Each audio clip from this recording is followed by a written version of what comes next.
This week on Gym Right Live, I'm going to address the most common pitfalls that hurt gym businesses and how to avoid them. Check it out.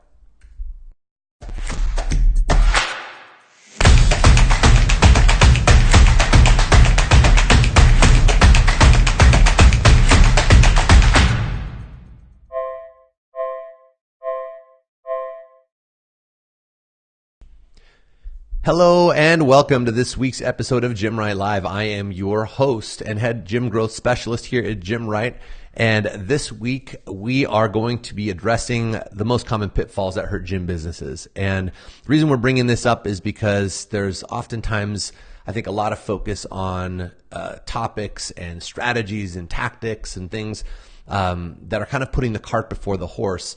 And then a lot of people wonder why they're struggling, or maybe why what they thought was supposed to work or worked so well for other people didn't necessarily work for them, or not as well as they had hoped. So I want to debunk some of these common thought processes, as well as how to avoid them for those of you watching. So let's jump right in. So first and foremost, one of the things that I think tends to get the most people, and this is, I mean, even if you search here in the network or any of the other forums, or just, I mean, have been in this industry long enough, the number one thing I hear is, I need more leads. If I just get more people in the door, everything would be fine. And I couldn't disagree with you more. And here's why, is that yes, getting butts in seats is an initial phase that we for sure want to acknowledge and make sure that we're putting an adequate amount of energy into getting people in the door, and all that is great. But if you're doing this before addressing your sales process, your service suite, your onboarding, and making sure that everyone who actually comes into your ecosystem actually has a great experience, and that the value is appropriate for what you're trying to accomplish, and that you can maximize every opportunity, you're going to spend a lot of time, a lot of energy, and a lot of resources on just processing and managing these leads in an extremely inefficient way. And that leads to a lot of frustration and burnout, inevitably, almost every time. And over the last couple of years, there have been some really great new services that have popped up that are, I mean, phenomenal for generating a lot of attention, getting a lot of bodies in the door. And a lot of these are in the form of these 6-week challenges, which of course have pros and cons. Of course, it depends on what your model is and if it's appropriate for it. But let's say you're a run-of-the-mill CrossFit gym and you're hoping to get a larger lead flow, or you need to grow past a certain point quickly. They can work really, really well. But if you are not putting the energy and the time and investing in those people to shift their perceived value, and I'm talking about every single one, not treating them as they were a discounted group that came in and like, oh, you only get limited access and limited attention, I've got too many people to deal with. You are setting yourself up for serious problems, because what you're going to do is you're going to bring a lot of people in, and although you may put just enough energy in on the front end to get them to say yes and buy your membership, you're going to have a really serious drop off between that 3 and 6 month point. And the problem is you've probably either given coaches more classes, or added more classes, or started paying yourself more, or invested in expansion because you assume this is the new norm, this is great. It can lead to a lot of challenges. So do not focus on growth before working on your sales and intake system, and making sure that people who come in are really going to stick and not just convert, but convert with the correct perceived value. We have several episodes that address that. We even talked about that a little bit last week, but make sure you check some of those additional episodes out as well. And by the way, if you're watching this and you have any topics or anything that you want to bring up, feel free to pop it in the comments here below, and we'll get right into it. I'll address them towards the end of the show, but I've got a few here ready, but don't hesitate to put them in here if you've got some in particular too. So, all right, next one, kind of along the same lines, and that's the fear of selling. And sales in our industry is a pretty ugly word to really most new business owners as it is. And it's because we tend to associate sales with that cheesy used car salesman, and forcing people to do things, or talking people into things, or tricking people into things. And yes, that exists out there, just like really bad training exists out there, but that's not what you do either, right? So taking a look at your relationship with selling and making sure that it's right, so that you can actually do what you need to do to grow your business, is absolutely critical. So when we look at what that means to sell. You have to remember this.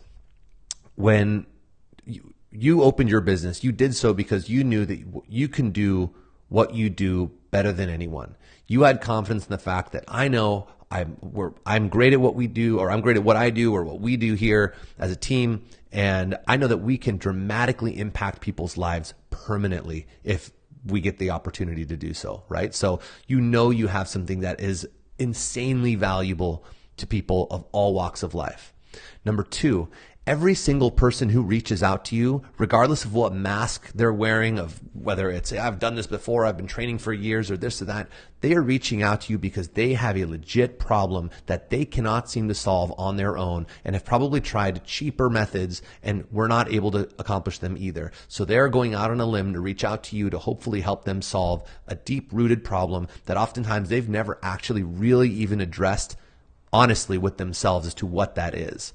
So if you take a look at what this is every single person who comes in contact with your business is someone who has something that you can most likely make a dramatic change to permanently and let them live a longer, happier, more fulfilling life if you are able to connect with them in an authentic way and have them actually understand what you do and how it applies to their particular why and what that reason was for reaching out, and show them the actual path to get there. You're going to create a really healthy experience for not just the person on the other end, but even for yourself as the person facilitating the sales experience. So reform how you're looking at sales. It's not a bad thing. It couldn't be a more important role in the business.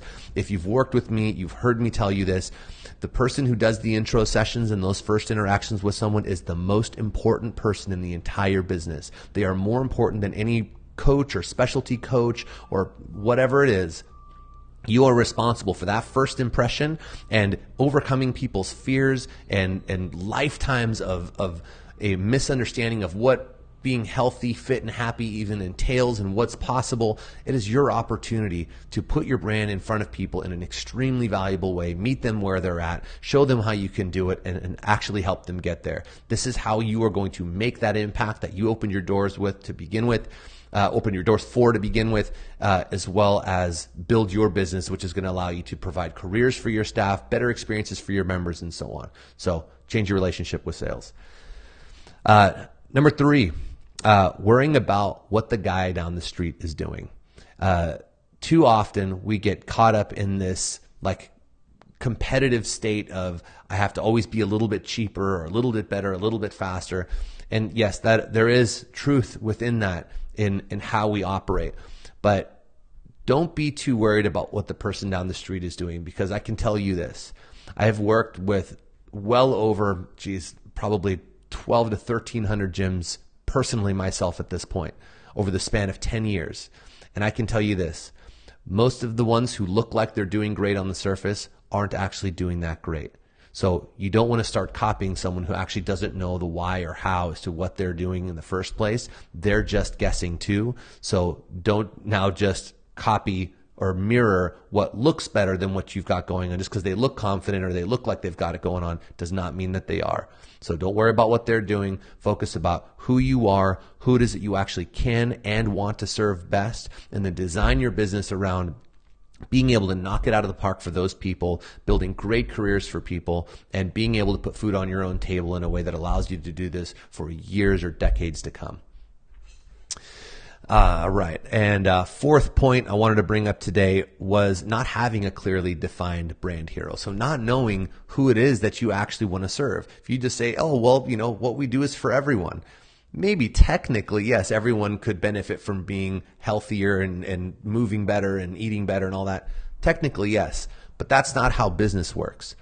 Business is about identifying a niche demographic of people that you have a unique ability to serve better than everybody else and to do that better than you can imagine. So if you are looking at like, hey, well, we just want to help everyone, you're going about it wrong. Instead, narrow down who your ideal clients are. So if you're already in business, you could probably narrow it down to your top 2 or 4 people who you love having in your classes, who can afford your services, no problem. They have great attendance. You're able to get them great results. You roll out a new program, they sign up for it. You roll out a new t-shirt, they buy it. These are your model members, your brand heroes, and figure out who those people are and then interview them, get to know them intimately, understand why they joined your gym, what is it that they love about your gym, what are their goals, and what was it about when they first signed up that got them to take the leap. Truly understand that person and then do everything around sales, marketing, pricing, packaging, around serving that person well while keeping the business healthy, and you will be on a great path. All right, so if you've got any questions, go ahead and put them to comments below. If we're catching this here after the fact, no problem. I'll address them in the comments later down the road. But those are some common challenges and some common pitfalls that I wanted to address here today. By the way, the Foundations beta program that we rolled out last week, we are almost out of spots. We had an incredible amount of requests put in for strategy sessions, so I'm working through them as quickly as I can. And if you've scheduled one and it's maybe a week out, hopefully I'll get to you here before the program closes out. But feel free to put any questions into the comments below. And let me see if we've got anything coming in here. All right. Short but sweet this week, guys. Keep doing what you're doing. Keep working hard. And we'll see you again, same time, same place next week. Bye-bye.